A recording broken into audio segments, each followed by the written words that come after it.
Hello everyone, welcome back to my channel. तो इस part की शुरुआत में जिन्बू की मम चियोंगा को रोक लेती है और कहती है तुमने मास्क क्यों लगाया है, उतारो अपना मास्क। लेकिन वो उतारने के लिए तैयार ही नहीं थी। ये देखकर वो जबरदस्ती उसका मास्क और कैप उतार देती है। वो बहुत ही ज्यादा डर जाती है। भाई भी देख रहा था कि आंटी को अब क्या प्रॉब्लम हो गई, लेकिन चियोंगा का लक अच्छा था, उनकी उम्र हो गई है तो वो उसको पहचान नहीं पाती है। वो मन में कहती है कि ऐसा क्यों लग रहा है कि मैंने इसे कहीं देखा है। वो चियोंगा से कहती है अपना नाम बताओ, तो वो किम चियोंगा कहती है। वो सोचती किम चियोंगा नाम भी सुना सुना लग रहा है। चियोंगा उस पल को याद करने लग जाती है जब इन्होंने उसको टॉर्चर किया था। वो बहुत ही ज्यादा डरी हुई थी। तभी हुआई आगे आता है और कहता है ये मेरे साथ है। तभी लिफ्ट भी आ जाती है तो चियोंगा भाग के लिफ्ट के अंदर चली जाती है। हुआई भी जल्दी से उसके पीछे जाता है, लेकिन वो अकेली चली जाती है। वो बहुत ही ज्यादा डर जाती है। इधर जिन्बू की मम हुआई से कहती है वो कौन थी। हुआई कहता है वो गर्लफ्रेंड है। ये सुनकर जिन्बू की मम कहती है क्या गर्लफ्रेंड, तुम तो अभी अभी आए हो, तुमने गर्लफ्रेंड भी बना लिया। हुआई कहता है नहीं, ये मेरी नहीं, उस लड़के की गर्लफ्रेंड है। ये सुनकर जिन्बू की मम गुस्सा हो जाती है और कहती है तुम उसके साथ क्यों घूम रहे हो, इसका मतलब तुम उनके साथ हो, उनका साथ दे रहे हो, ना कि हमारा। ये सुनकर हुआई कहता है नहीं ऐसा नहीं है, मैं बस अपना काम कर रहा हूँ, एक्सीडेंट से मेरा कोई भी लेना देना नहीं है।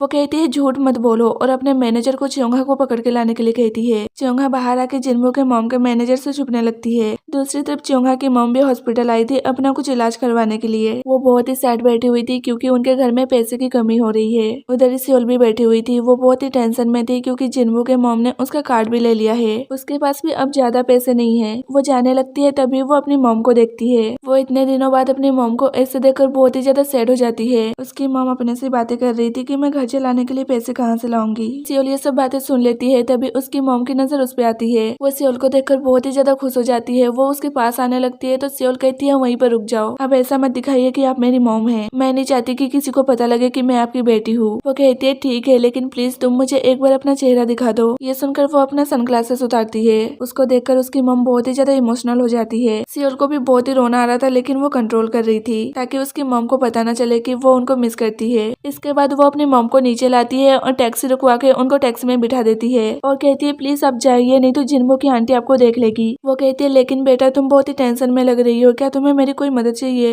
इस पे वो कहती है नहीं, इस समय मेरी कोई हेल्प नहीं कर सकता है। ये सुनकर उसकी मम जाने लगती है, लेकिन वो कैब के अंदर बहुत ही ज्यादा रोने लगती है। सियोल भाग के कैब को रुकवाती है और उसके पास जितने भी पैसे बचे थे वो अपनी मम को दे देती है और रोते रोते जल्दी से वहाँ से भाग जाती है। ये देखकर तो उसकी मम से अपना रोना कंट्रोल ही नहीं हो रहा था। अगले दिन में चियोंगा कंपनी के टेरिस से छुप के देखती है कि जिन्बू की मम जा रही है। ये देखकर उसकी सांस में सांस आता है। वाई कंपनी के अंदर जाने लगता है। तभी उसकी नजर चियोंगा पे आती है। चियोंगा उसे देखकर इशारे में कहती है तुम मेरा वेट करो, मैं आ रही हूँ। वाई मन में कहता है ये कितनी अजीब है। अगले दिन में चियोंगा वाई के रीपेमेंट अग्रीमेंट में साइन करती है। वो कहती है इतने सारे पैसे मैं कहाँ से लाऊंगी, क्या तुम मेरे लिए थोड़ा सा कम नहीं कर सकते हो। इस पर वाई साफ मना कर देता है। चियोंगा को उसके ऊपर बहुत ही गुस्सा आता है। वो कहती है ठीक है, मुझे तुम्हारे बस के पैसे देने थे ना, ये लो। उसके बैग में जितने भी चिल्लर थे वो उसे दे देती है। भाई उसके सारे चिल्लर उनको लेकर कहता है इसमें $0.12 कम है। इस पर चियोंगा कहती है लेकिन मेरे पास चेंज नहीं है। इस पर भाई कहता है ठीक है तो चेंज करवा के दो।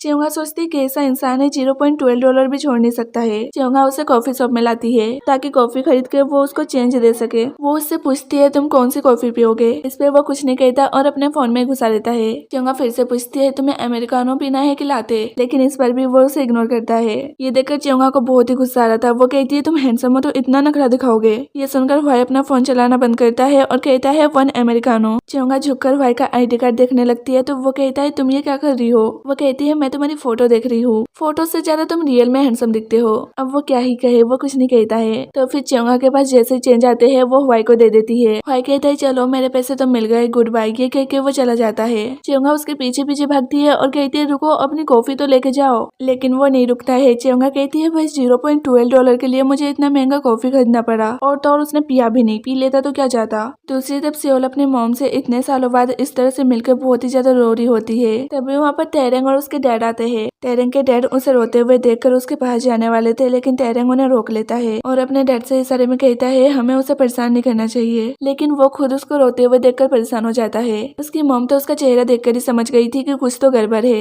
इसीलिए वो वापस आती है और सियोल को छुपके से देखने लगती है। तेरेंग उन्हें देख लेता है। वो सोचता है ये कौन है, कहीं ये सियोल की मॉम तो नहीं, लेकिन उसने कहा था वो ऑर्फन है। तभी डॉक्टर उन्हें अंदर बुलाते हैं तो वो लोग चले जाते हैं। उनके जाने के बाद सियोल की मॉम अंदर आती है तो उन्हें पता चल जाता है कि उनका सन इन लॉ अभी कोमा में है। ये जानकर वो बहुत ही ज्यादा शॉक्ड हो जाती है। दूसरी तरफ चियोंगा को पता चल जाता है कि एक्सीडेंट उसके ब्रदर इन लॉ के वजह से हुआ था, लेकिन उसके पास कोई सबूत नहीं थे। अगले सीन में चियोंगा की मॉम चियोंगा से मिलने आती है। उनको ये भी पता चल गया था कि उनके सन इन लॉ का रीम के साथ एक्सीडेंट हुआ है। चियोंगा उन्हें बताती है कि ये एक्सीडेंट ब्रदर इन लॉ की वजह से हुआ था। चियोंगा की मॉम कहती है लेकिन बेटा तुम्हारे ब्रदर इन लॉ बहुत ही रिच है, तो ये तो पक्का है कि वो सारा दोष रीम पे डाल देंगे। अगर उनको कुछ हो गया तो रीम मुश्किल में आ जाएगा। चियोंगा कहती है नहीं, मैं ऐसा नहीं होने दूंगी, मैं रीम को नहीं फंसने दूंगी। दूसरी तरफ व्हाइट चियोंगा के स्कूल आया हुआ था। वो उस टाइम के सारे बच्चों उनकी फोटो देखता है और उसमें किम हियोंग किम जियोंग करके ढूंढने लगता है, लेकिन उसको चियोंगा नहीं मिलती है क्योंकि उस एल्बम में उसकी फोटो थी ही नहीं। अगले दिन चियोंगा की मॉम सियोल के लिए हॉस्पिटल में खाना लाती है। उनको नहीं पता था कि वो इस खाने को लेगी भी कि नहीं, फिर भी वो लाती है। लेकिन तभी वहाँ पर हुआई की मॉम आ जाती है और उन्हें देख लेती है।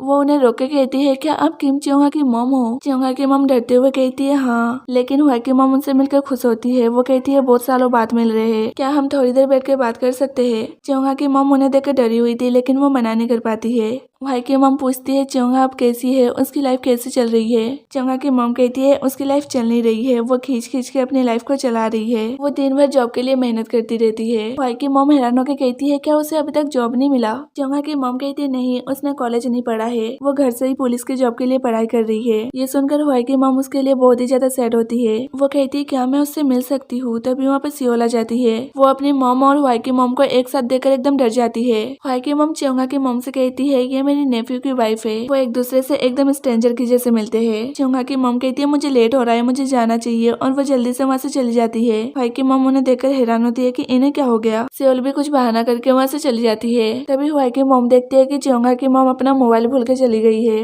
दूसरी तरफ भाई चियोंगा से मिलने आता है। चियोंगा ने उसे कॉल करके बुलाया है, उसको भी नहीं पता चियोंगा ने उसे क्यों बुलाया है। तभी उसको एकदम से उसका नाम याद आता है, किम जियोंग।